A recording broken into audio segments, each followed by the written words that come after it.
Hello and welcome. My name is Alyssa and this is Into the Heart Wild. And like everybody else, I am finally bringing you guys my mid-year Freakout book tag.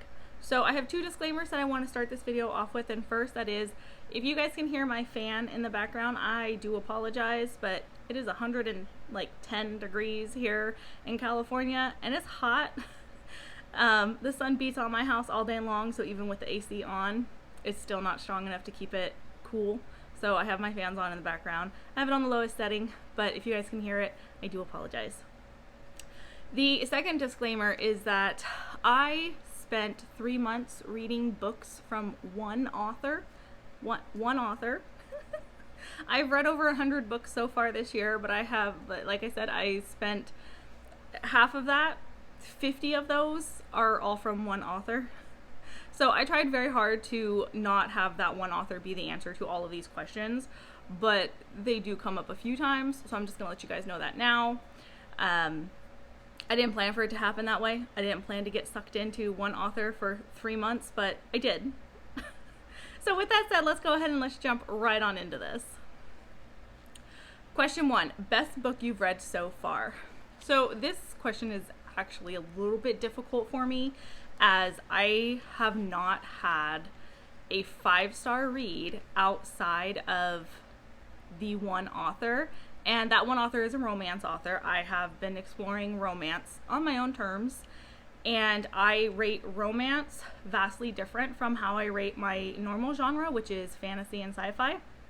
I rate them vastly different, and I didn't want to use one of those as my best book of the year because I approach romance very differently.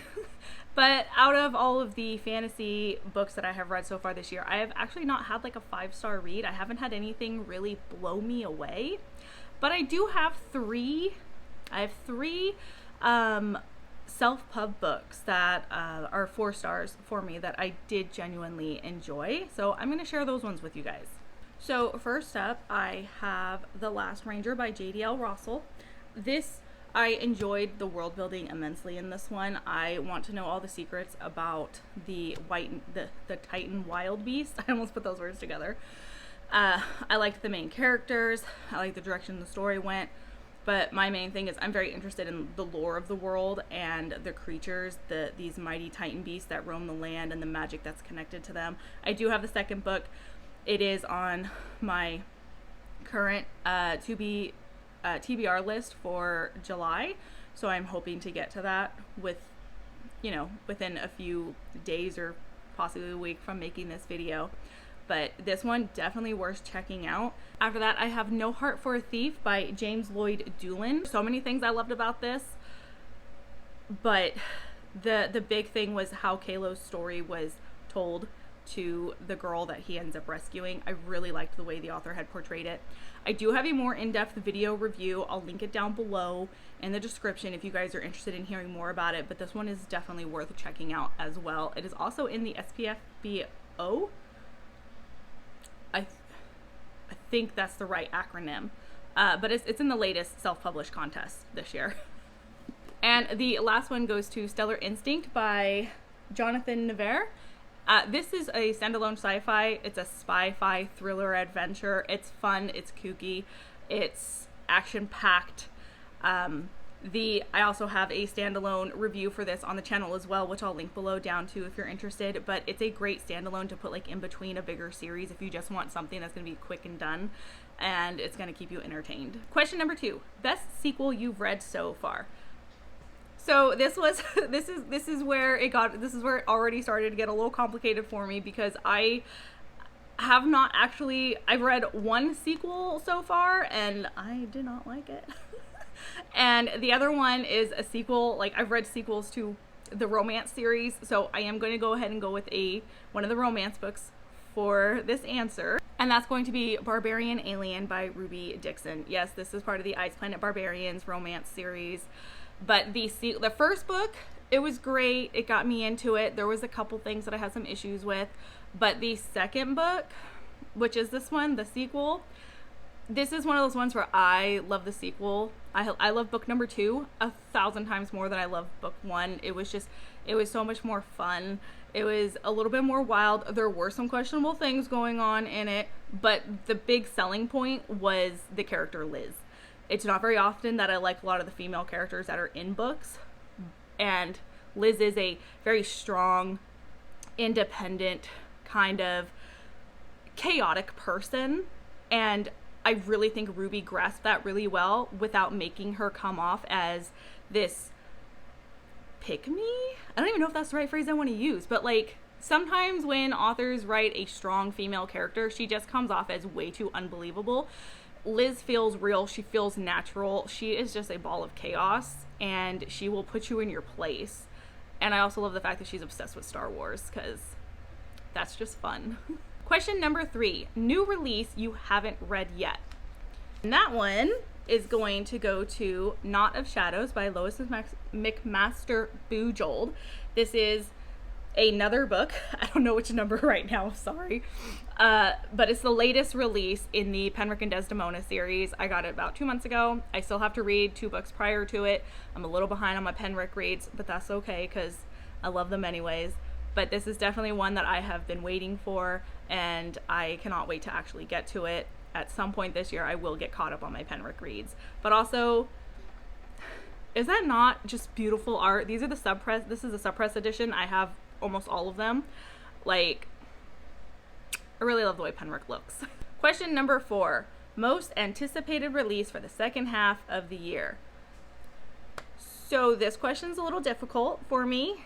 I spent the last couple of days looking at releases for the next half of the year, and it seems that fantasy romance is the direction for like the rest of the year. I don't like fantasy romance. I have so many issues with it, and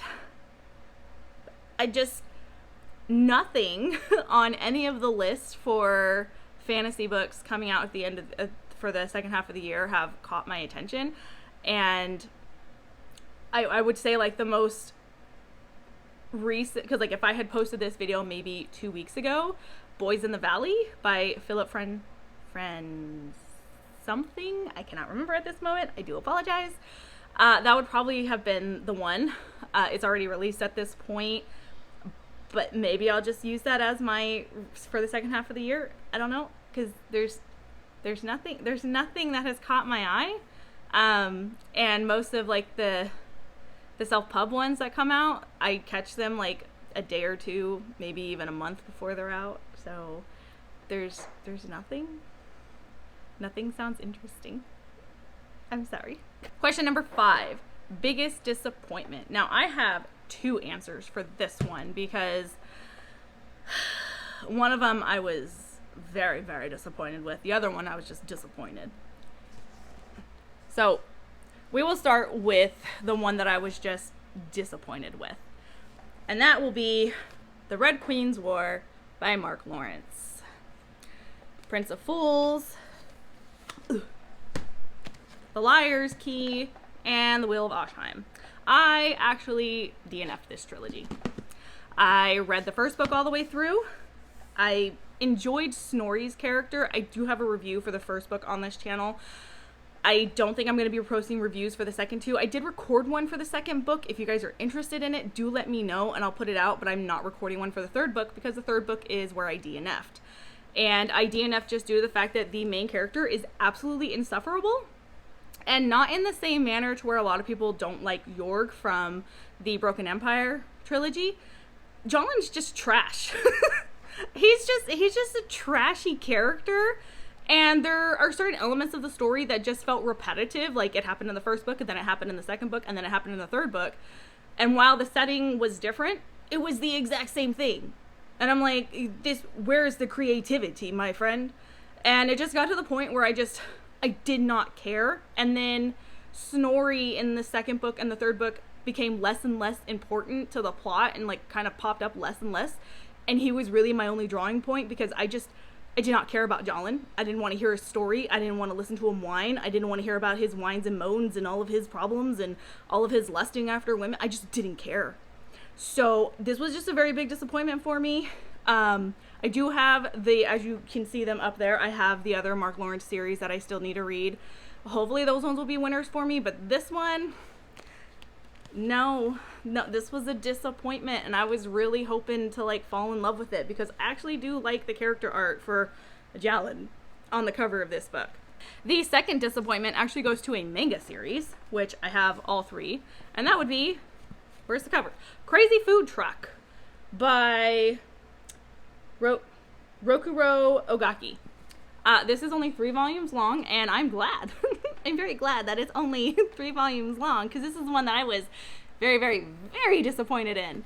And it all has to do with the fact that there was a serious lack of world building going on, a serious lack of storytelling.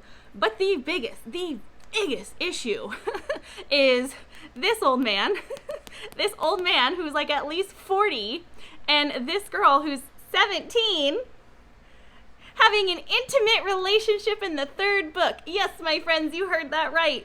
A 40-year-old man gets intimate with a 17-year-old. No.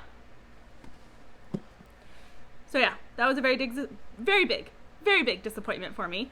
I will be getting rid of that series. Question number 6, biggest surprise. This is going to go to Ordinary Monsters by J.M. Miro. This book took me by surprise. One day, sitting in my living room, because that's where my bookcases are, I looked at my shelf and Ordinary Monsters was like, read me. And I was like, oh, okay, let's do this. I have heard a lot of mixed reviews about this book, in particular the pacing, and for whatever reason, the slow pacing of this book worked magically for me. It worked absolutely magically for me. I loved everything about this. I was so absorbed into it. I was sucked into the storytelling, the characters, just everything. I do plan on doing a single video review for this one, so do keep an eye out for that if you're interested. But this one was definitely my biggest surprise out of all the things I've read. It did not get 5 stars, I will say that, but it's a very, very high 4-star for me, and I very much enjoyed it, and I wasn't expecting to enjoy it as much as I did. I was kind of expecting more of a, yeah, it's good, but I was very enthralled with it. I spent a week reading it, and I really, really enjoyed it. Question number 7, favorite new author, debut, or new to you? And this one is going to go to Ruby Dixon.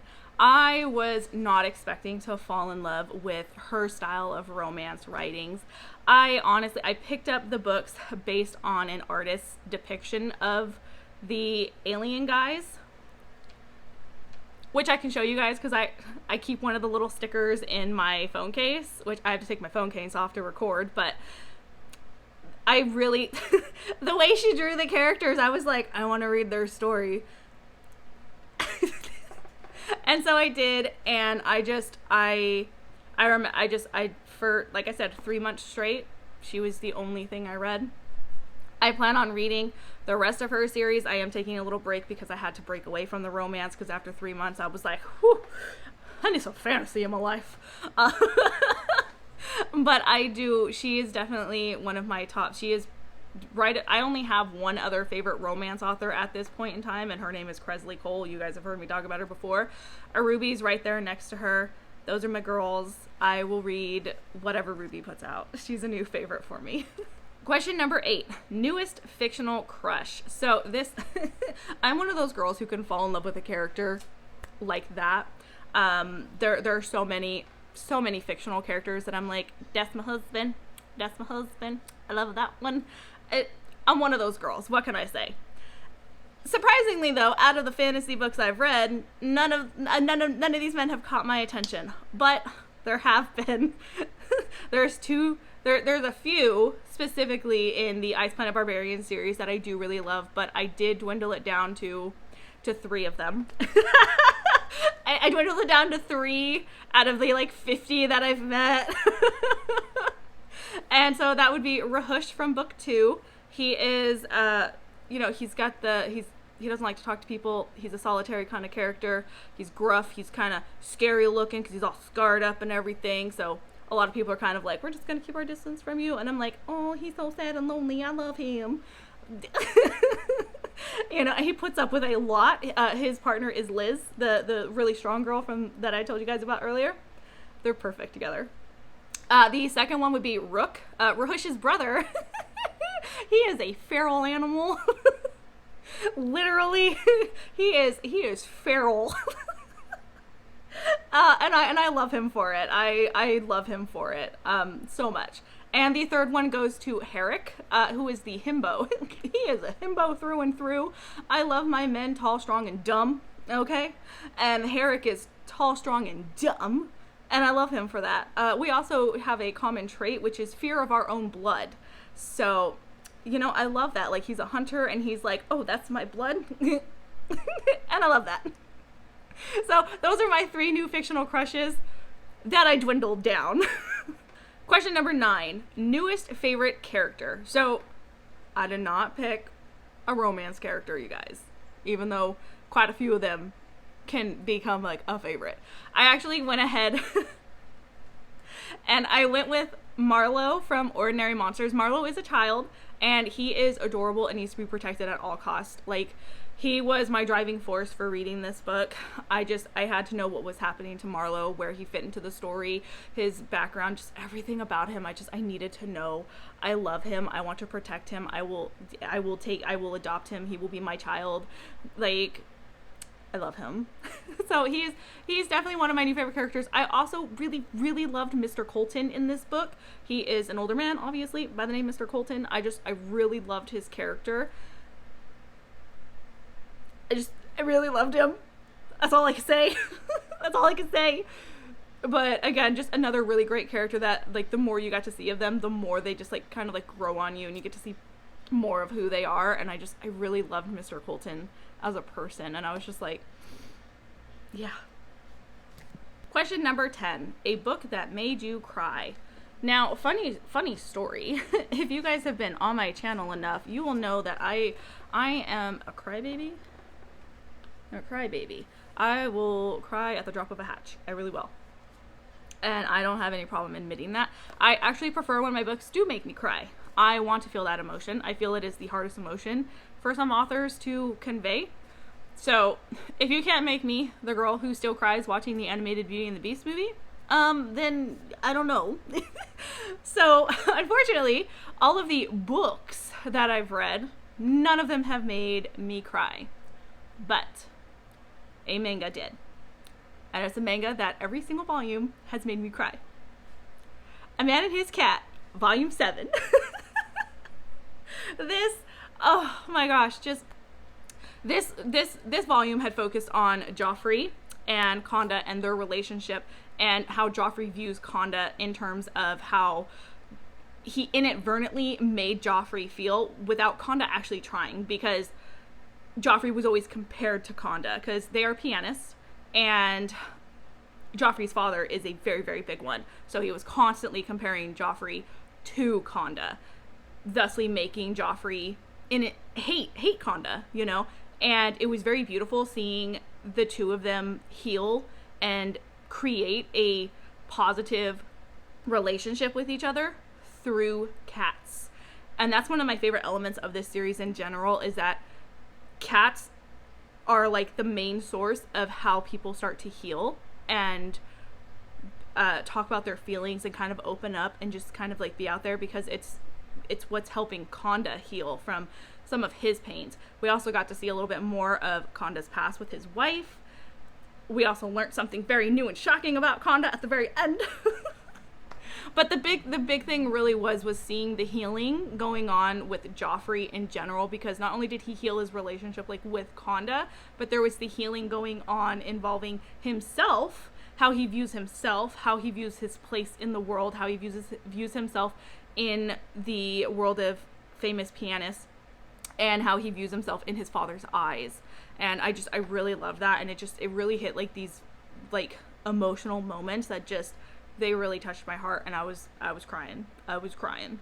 Question number 11, book that made you happy. So I was a little confused at first with this, because I was like, book that made me happy. I'm like, I don't really think like oh, that book made me so happy. It's, at least not this year, I haven't, except for the fact that I can say that as a whole, the Ice Planet Barbarian series has brought me a very interesting sense of happiness. They just, the humor, there is humor in these books that I don't, if Ruby meant it on purpose, she is fantastic at humor. If she did not, she is fantastic at humor. But I just, the fact that I got sucked into this world, because I have read every single book in this world, I have read every single book in the follow-up world, I am going to be reading every single book in the third follow-up of this world, they just brought me a very special kind of like happiness that I just like, I look at them and they just make me happy. And I think part of it is because like it is a romance series that I voluntarily picked up on my own. Like I said, it's very big in the romance world. A lot of people recommend it, but for the most part, I can be very picky about, I'm very picky. I'm not even going to say I'm very picky about my romance. And the only other romance series that I truly love, my friend introduced me to it. And so I'm like, that's her series and she introduced me to it and I loved it. Whereas this is my series. this is my romance series. I picked it up on my own. I took that leap. I got her to read it. We read it for 3 months together. It was an insane time. And it was just, it brought so much happiness and joy to me. And we're going to continue reading the third installment series for this one. It's the spinoff or whatever. We'll also eventually read the rest of Ruby's backlog of books, because there's still plenty more to read. But yeah, this is the one, this series. And I read them all digitally, but as you can see, I've been buying the special edition paperbacks because I really love it. It brings me joy when I think about it. Question number 12. Most beautiful book you've bought or received this year. So this is going to go to, which company is this? I think it's Illumicrate. Let's see. Yeah. It's going to go to the Illumicrate exclusive edition of The Stolen Heir by Holly Black. So as you can see, it's got one of these really pretty dust jacket arts that they did. And then they did the foiling, you know, and then and then there was more. We have the under, which matches the original trilogy, The Folk in the Air by Holly Black, which I have the Illumicrate ones of, which is why I was able to get this one. And then there's the back, very pretty, and then and then there's still more. These very beautiful end pages, like, they're gorgeous. Now I have not read this one yet. That's like the phrase for every book person. I haven't read it yet, but it is the prettiest one I have received, and that's on top of the fact that I do receive a lot of really pretty special editions. But this one this one takes the cake for sure. So question number 3, what book do you need to read by the end of the year? So my goal for this is to read The Faithful and the Fallen by John Gwen. I received the 4th book in this series last year for Christmas. That was why I was putting off reading it, because so many people were like, once you finish Valor, you're going to want to immediately start Wrath. So because I didn't have it, I didn't want to be left hanging. I didn't want that possibility. So I finally got it last year, and now I'm just waiting for the perfect time to like sit down and really read all 4 of these books, because they are chonkers. But I'm definitely ready for it. I have read the Bloodsworn Saga, books 1 and 2 by John Gwen, and I love them. So I'm definitely expecting to love The Faithful and the Fallen as well. And question number 14, the favorite video you've done this year. So I'm probably gonna have to say that the favorite one I did so far is my 10 short read recommendations, because it was the first time that I have done a recommendation video. I'm proud of it. I do think it could be better. I'm still learning the ropes and figuring out myself how I want to present information and trying to get better at it and sounding like I know what I'm talking about. But I do have to say, for it being my first recommendation video, I am proud of myself for finally putting a list together and putting it out there. and I will have it linked down below if you guys are interested and you haven't seen it yet. So yeah, that's the one I'm most happy about. So that's all the questions. That's all the questions I have, at least.